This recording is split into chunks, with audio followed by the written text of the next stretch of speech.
This is the Queen of Politics edition of The Aaron Cruz Show, the political weekly wrap-up that packs a punch with your host, Aaron Cruz.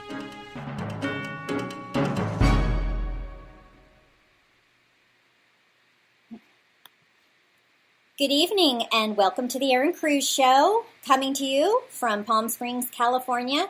This is the Queen of Politics. I am your hostess, Aaron Cruz. Thank you for joining me. Tonight's topic is about corruptocrats. All right?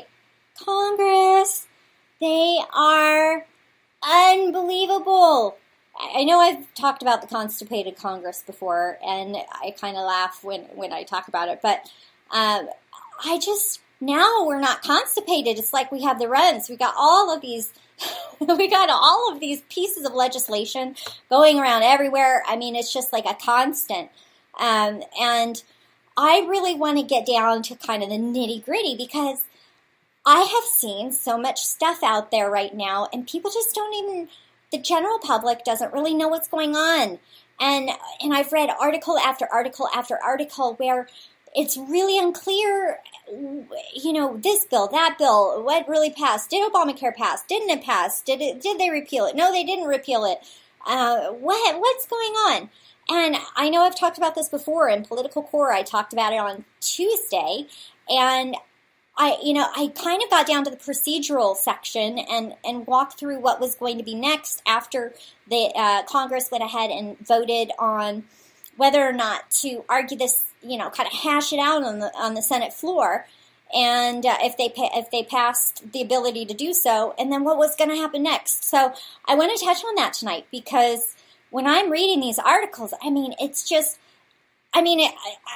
way to describe it would be it's bipolar. I mean, you see something one way and you see something the other. You see the left saying this, you see the right saying that, liberals are saying this, conservatives are saying that, and it's all kind of twisted. And really what I think it gets down to is that the general public, the reaction is just shock and awe no matter what side you're on.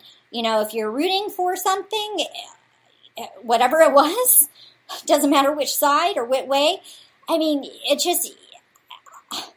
people just don't know what to think. So I really got to get into this, and I want to let you know that I'm not without the ability to explain kind of in layman's terms what's happened, what's going on, what's going to be happening next, because we've just got to iron out the record. The other thing we're going to talk about is the minibus, and then we're also going to talk about trans. Yes, we are. We're going to talk about trans, and it's going to be very, very quick, so you better stay with it. But as we talk about Obamacare, basically, people don't have any clue what's going on. They're reading the top cover of whatever article that came up, and they're not really understanding because none of these articles, I've looked at probably 100 articles, and none of them are really clear, depending on who wrote it, what perspective it is, what actually has been happening.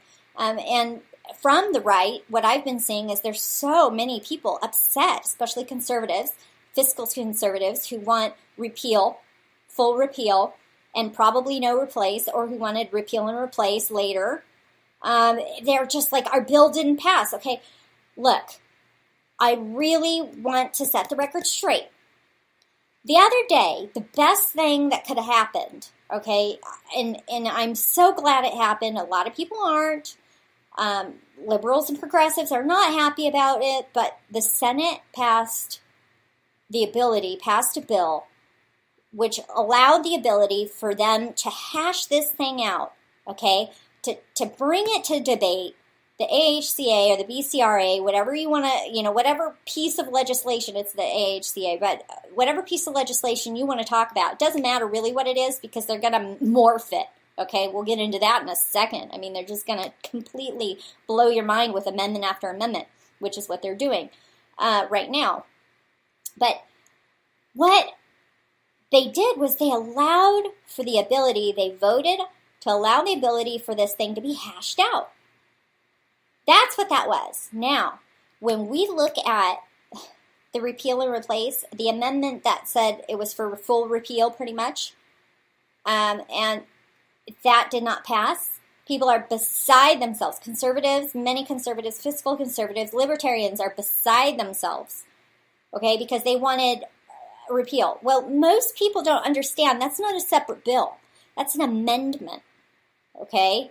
Right now, what the Senate is doing is they're voting on all these little tiny amendments, okay, that's going to tweak that legislation, all right? So what I'm going to say to you is this. You have to stay on your Senate, people. You have to stay on your Senate, and you have to really look at this, and you have to call your representative and ask them, not your representative, you have to call your Senate leader and ask their office, look, what amendments are they going to support? What amendments to this legislation are they going to support? I want to know where they stand. You have to ask, because right now it's time to turn up that heat, because they're going to morph this bill until we can't even recognize it. That's what's going on right now, people. All right? And so what looked like your cute little sister the other day, or at least maybe a little bit of, it's going to look like a complete monster from, you're not going to be able to recognize. It's going to be a complete distortion. So, I like this one article, okay? It's the LA Times, and it came out, I believe, the 27th at 5:05 p.m., and it's really interesting because they talk about where everybody stood. I'll post a link to it. They talk about kind of where everybody stood on things, and who wants a conference? Who doesn't? The people want a conference. People want the House and the Senate to work together and come up with some, all this stuff, and they want the Senate to. It's just this back and forth. But what I have to say is that our senators right now look like little crazy men. They do. They look like crazy men. They aren't rational. Some of them are just giving talking points, it almost looks like. We have Bob Corker, Tennessee, Republican of Tennessee. Quote, people want to be assured there's going to be a conference. Then we have House Speaker. He basically promised to do it. Quote, if moving forward requires a conference committee, if that is something the House is willing to do. Okay? And that was Paul Ryan. So, and then we've got people who are saying, if it's a skinny repeal or nothing, I'm going to vote for it. That was Collins, all right, Rep. Collins. And that was, that's a representative. But you have people from the House and the Senate, and they're going all different ways on what the Senate's going to be doing in terms of this healthcare legislation. What we see here, what we're seeing, this chaos right now, first of all, it's all a distraction, in my opinion, all right? We have to be focused. We have to be a united front. We have to say, look, this is what we want. This is what we don't want. You need to tell your Senate reps very clear and concise today, now. And you have to find out where they stand on things, and then that way you can write them, I know it's late for writing a letter, but you can write them something in case something passes and pressure that they go back in and they make some additional changes. This is going to be a process, folks. This isn't done the other day when they voted on that piece of legislation. This is going to be a process. It's going to take a lot of work. We see the confusion and the chaos as we speak. And we have everybody from AARP and all of these other big organizations blurping in why they hate this and why they hate that. It's a skinny plan because there's this new little skinny plan. And now it's not a skinny plan. It's an amendment. Okay? Remember, all these little bills that they're voting on, they're all amendments. And I think that these news outlets need to start using those words. Amendments. It's not a skinny bill. They're misleading the American public. Even senators, I think they have to be very clear, and even House representatives. Congress has to start using words that are consistent, that align with what the general public understands in terms of they're busy. They don't have time to, figure out which news networks are telling them truths and lies. Okay, but if we start using things like skinny bill, skinny bill, skinny repeal, all of these sorts of things, it's misleading, all right, and it's inflammatory, and the reason is this is because then you have people like Senator John Kennedy. He's a Republican. He says, quote, I don't know if the end is going to be a fat or skinny or anorexic or bulimic. Okay, this is not productive. And I don't care if he is a Republican, all right? We have to have senators and we have to have representatives. Congress really needs to get on the page of giving the American people the information they need.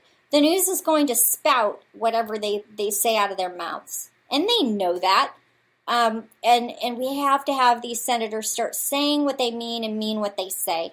You know, it's a lot of hot air to run on a repeal and replace and then come up and start, you know, hashing out these amendments that may not even benefit the bill or benefit the American people. Okay? And this is what Trump had to say about it. You know, this is the thing. You may or may not like Trump. What I like about Trump is that he says it how it is. And he just says it plain. You know, you don't have to get all complicated. He says, quote, "Come on, Republican senators, you can do it on health care. After 7 years, this is your chance to shine. Don't let the American people down." That's what he tweeted this morning. Okay, he doesn't want America to suffer. He's trying to get them to come together in unity, trying to get them to come together and pass a bill that's going to be equitable, that will provide the care, you know, provide a basis for insurers to meet regulations, to provide quality care, and have premiums drop so that way costs become more affordable all the way around, not just the insurance costs, but actual medical care costs. And I think that's an important thing to recognize, is that just call things what they are. Okay? And so that's what I like about him. And then we have people like the Democrat, Claire McCaskill, and she's like, it's like we're in the twilight zone of legislating.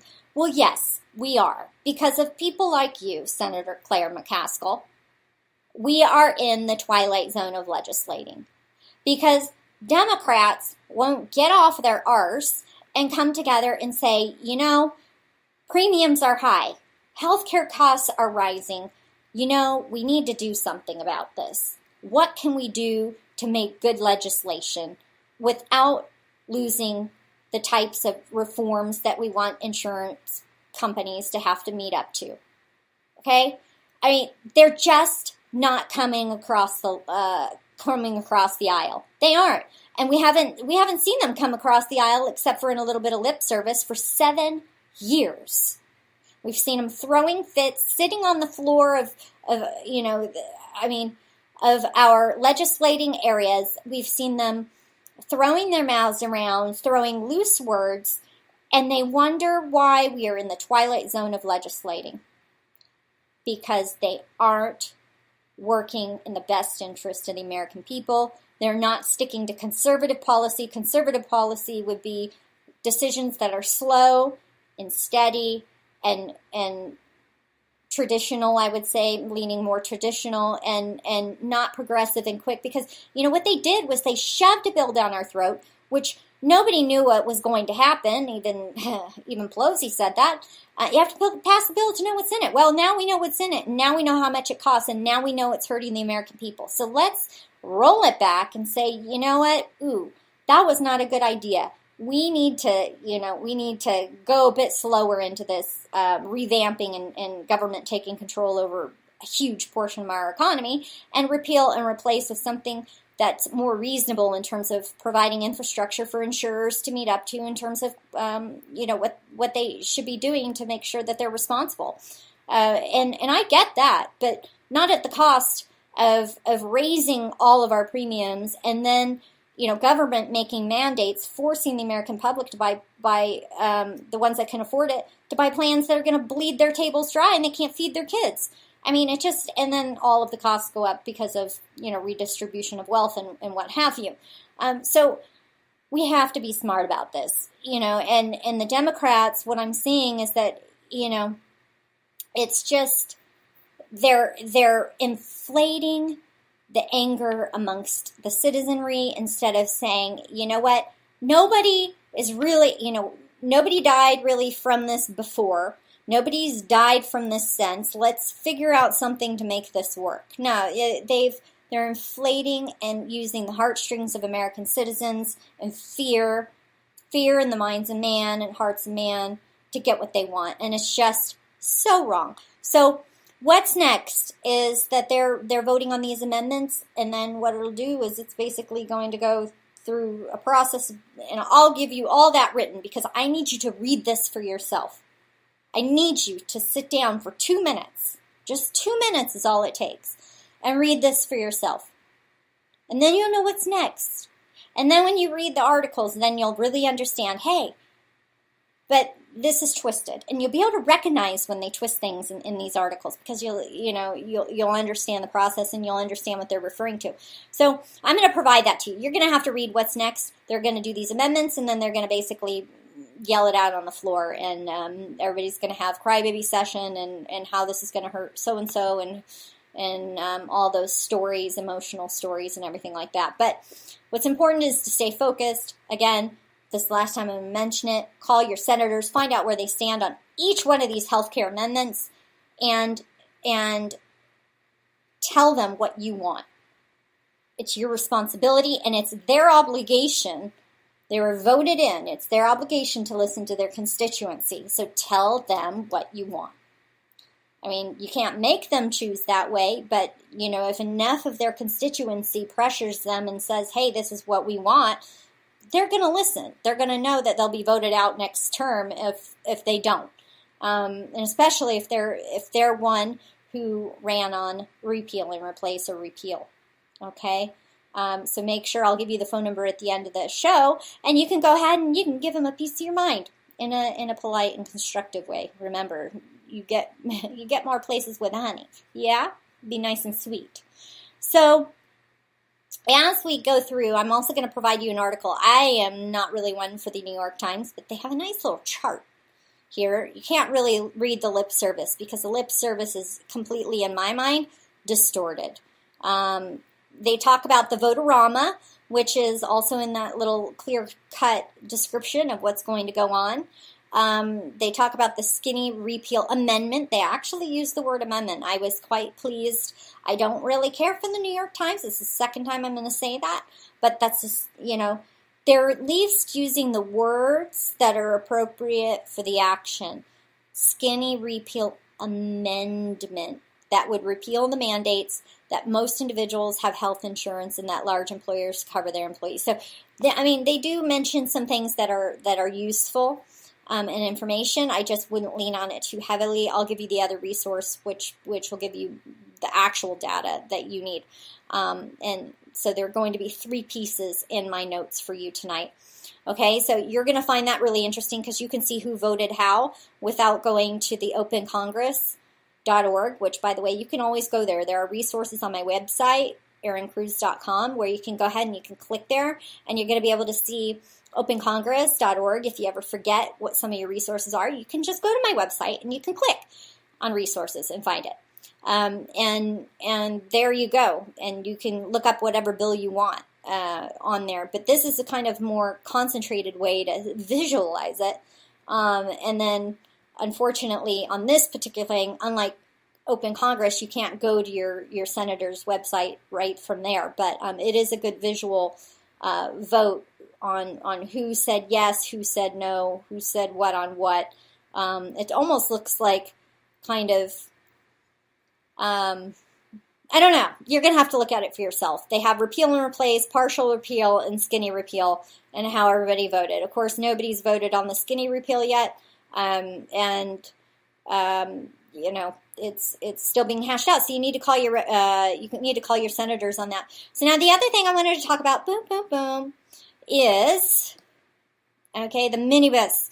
So I know I talked about the $1.6 billion border wall section of the minibus, but there was something interesting that I didn't know about that is in this kind of HR 3219 on Heritage Action for America. I'm using them as a resource on this. I use them often.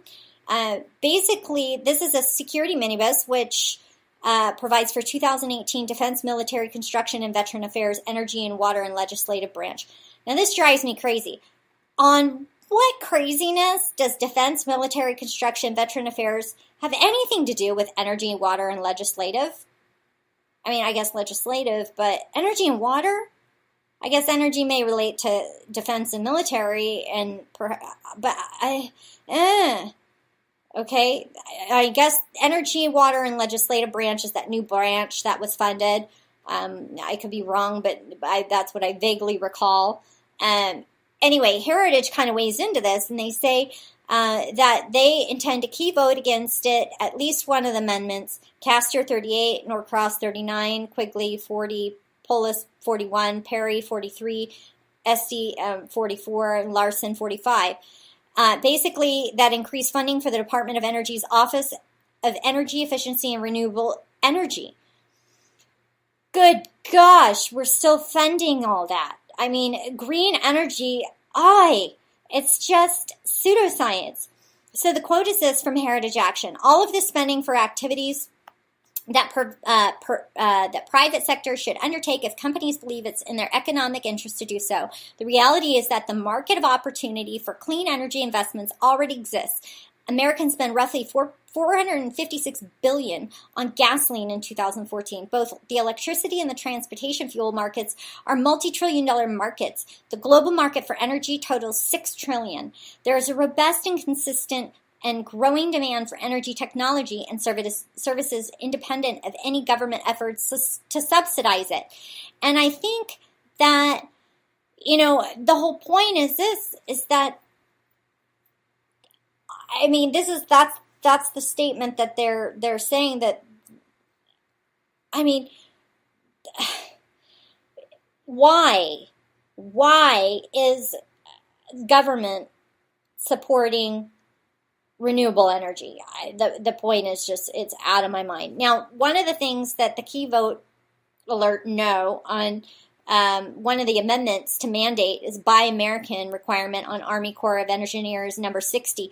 Now, I'm going to tell you what. I've read this and I'm looking at it and I just think this is exactly, I want to get into this for a second because I'm going to read it. And this is exactly where I think people in Congress, people that lobbyists are completely missing the point. So it says the House will vote on an amendment offered by Democrat of Washington, Rep. Del Bean, I'm not sure how to pronounce it, to Energy and Water Appropriations for fiscal year 2018, H.R. 329, or Security Minibus Division D. Similar to other Buy American policies, the amendment would impose misguided domestic content requirements on federal government acquisition. While the politics of Buy American its policies include costly mistakes that have been demonstrated to hurt American workers. As Tori Winey, research associate in the Center for Free Markets and Regulatory Reform at the Heritage Foundation, explains in a recent report, I'm going to provide you this article so that way you can click on it and find that report. The common trends have emerged since these policies were first implemented in the World War II era. And this is a quote, domestic content requirements like those found in the Buy American Act, the Berry Amendment, and various other laws which result in additional regulatory burdens for producers and increased costs for American taxpayers, all for little or no gain. The policies are unlikely to stimulate job growth in target industries.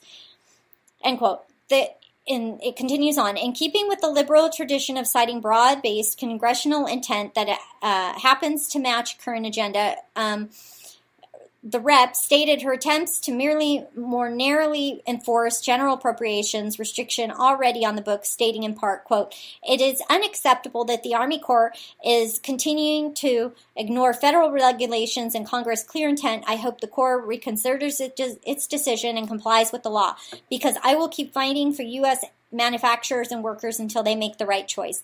Now, the Heritage Foundation says that the special interest amendment would actually expand the reach of existing laws governing procurement of certain types of anchor chains. It would do so by mandating that the Army Corps of Engineers only use anchor chains manufactured in the U.S. and would potentially preclude waivers that normally prevent excess costs to taxpayers.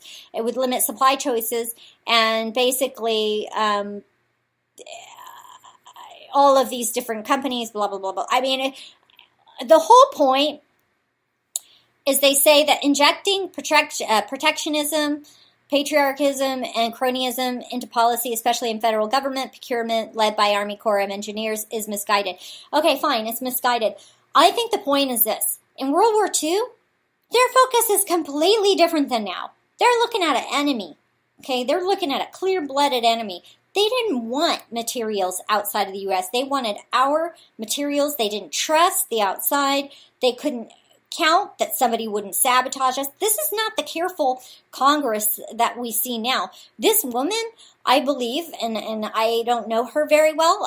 I've only read a couple of things about her, but I really feel like maybe their Heritage Foundation's position on the fact, or Heritage Action's position on the fact that, you know, it's just a burdensome piece of legislation. I get that. I don't think her draw is to actually protect the United States or U.S. workers at all. I think it's to thicken red tape and to bog down the U.S. Now, this is the thing, is that the reason why I think that is because we can't go back and be simple and just say, hey, we're going to make this right, we're going to do this right, this is for America, this is for exceptionalism, this is to protect our nation, we need to do this well. You know, we're not going to trust outside workers because they might make something faulty that's going to hurt our military and hurt our people, and that's a war of itself, people. Okay, and that's happened. We've seen our helicopters, our planes fall out of the sky under Obama. No joke, and I don't think it's anything short of faulty things and sabotage. And I'll just say that very clear. And I have no proof, nor do I have any kind of intel or anything to substantiate it, but I'm going to tell you, it's a suspect, and I am a mom. I can smell a rat or a dead fish a mile away, okay? And that's what that is. And so when we look at this kind of policy that was done in World War II, it was really to protect us. It wasn't so we could write a book full of laws that's, 10 feet tall and expect our workers to meet and our businesses to meet all these regulations that just cost us so much we can't even afford anything. No, we at that point were making things right, doing things well, and maybe working conditions weren't what they are today, but the fact of the matter is right now I think they're making these bills with the excuse of kind of this standard, and it's running up our costs. Now, to completely roll all that back and say we should be buying this stuff out of the country, heck no. No, no, no. I believe we need to make sure that our war manufacturing, that anything that has to do with our military is done here, done right, done well, and that we guard it with everything that we have, okay? We need to make sure, and it's not about protectionism, people. It's not. I mean, I'm going to have a lot of people saying I'm an alarmist. I'm not an alarmist at all. But when you're talking about war, you have a war of the minds going on right now, war of the words going on right now. You have disinformation, misinformation. I'm going to talk about that, and I have a book that's going to be coming out. I'm going to talk about that a little bit. And then after that, part 2 of the book is going to be on a lot of that, misinformation, disinformation, basically battle of the minds. And so when you have that, you have to know that there's a risk that we have people from outside within. I mean, look what Russia was now accused of doing. They say, really, maybe they didn't do what they said, what the Democrats are saying that they did. But the fact of the matter is this, is that if we're questioning it to that point, we have to be very careful who we have working in our factories, who are working on our warships, who are working in our military. And then that's, my sweeties, where I'm going to tie into trans. Okay? We're going to shift here. Right now you're listening to Erin Cruz Show. This is Erin Cruz and Queen of Politics. So we're going to talk about trans. Now, I worked in HR for years, and I worked in business, academia, and also I have background in business administration and whatnot. So we're going to talk about trans a little bit and employee administration. Basically, equal opportunity is great, okay? Federal law. Many are talking about the fact that Trump has violated many federal laws by putting this kind of block on trans working in our military. But I have to explain something to you, and I'm not a HR attorney. I'm not an employment attorney, or anything like that. But on a very basic level, I'm going to explain to you that and kind of draw it out in a very plain way. If you went to go to apply for a job, okay, and you needed to speak Spanish, it doesn't matter to them if you're white, black, Asian, man, or woman. They need to know that you can speak Spanish. If they need to know that you can speak English, it's the same as well as French or any other language which maybe that position serves. They have a position that's open that they need to fill, and their candidate needs to meet those requirements. And in the case of military, and I'm not sure, many of you may have people who in your family are in the military. I do. I have not been in the military myself. My family, I've been through the process and watched the process of recruitment and everything else, and understand that quite well. And my family have been in the military. So, but you may have as well, and you may be also in the military active duty yourself, or reserve, or you may be a veteran. There's a process, and when you go in for recruitment, there's a whole screening process that goes on, and then further they go into physicals, and then they go into mental checks. The military is a job. It doesn't matter what branch you're in, okay? It doesn't matter what job you take. The military is a beast of its own in terms of requiring that its candidates, okay, meet a certain level of expectation. Now, this is the thing. Physical, mental, the ability, cognitive thinking skills, and your education, what you understand, even just through high school level. They need to know where you're at with your knowledge base. And so they do this really, really thorough examination of candidates, as they should. And as an equal opportunity employer, any equal opportunity employer, even if they didn't have these restrictions, okay, or, if you had this, you don't qualify to be get accepted in the military. Being trans or going in and then wanting surgery. Going into the military, when you're a man or a woman, it doesn't matter. You go in there and you get your testing. If you have a physical anomaly or you have a special circumstance where your body may be made in a certain way, and this may move to a point where little ears shouldn't hear, okay? But if you get to the point where, you're being checked and your genitalia is being checked and you have physical anomalies, they may or may not, depending on your psychological structure, deny you. They may see you completely sound. And you may pass and get through boot camp or, whatever criteria they need you to meet to get to the next steps, and then be working for the U.S. military in whatever branch, okay? But this is the thing. If you can't perform your job, your duties, okay, if your body and your mind are not intact in the position of being employed, I see no reason why any employer, this has nothing to do with gender, this does not have anything to do with sexual orientation, this does not have anything to do with race or preference.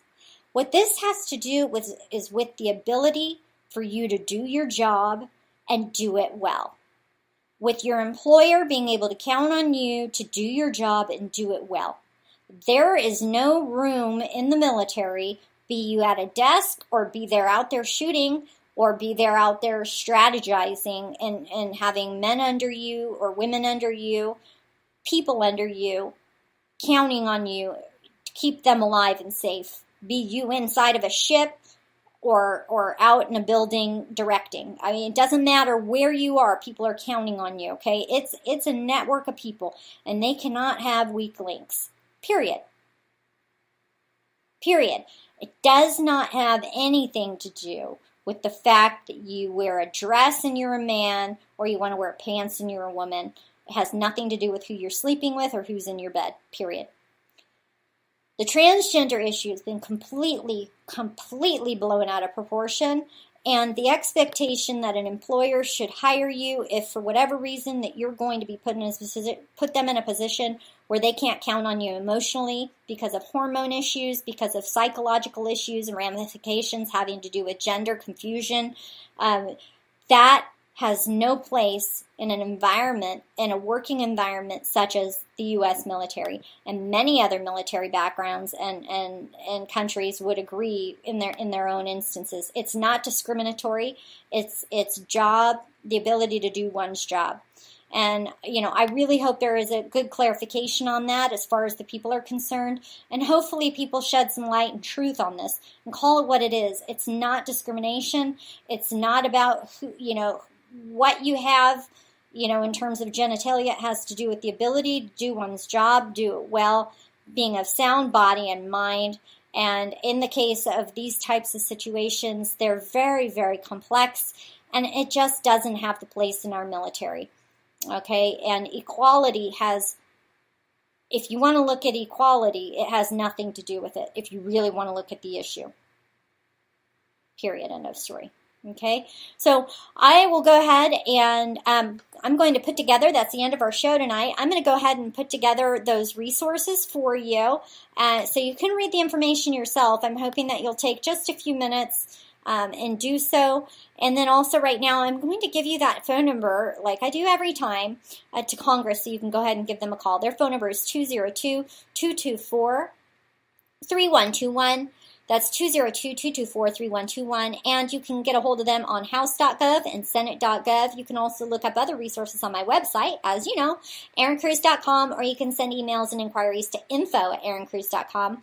And please make sure you follow me on Twitter, if you're on there, at Wagner Girlie. That's WAGNERGIRLE. You can also follow Queen of Politics on there, or The Erin Cruz Show.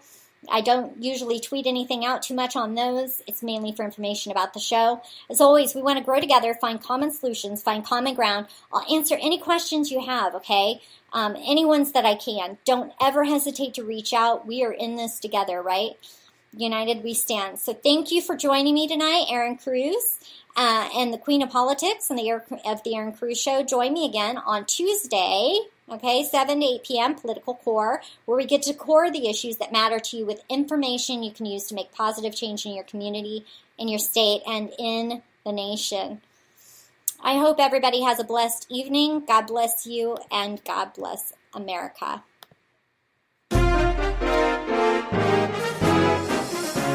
To hear more and to learn more on how you can make an impact or about the Queen of Politics and the Erin Cruz Show, visit us online at erincruz.com. That's ERINCRUZ.com.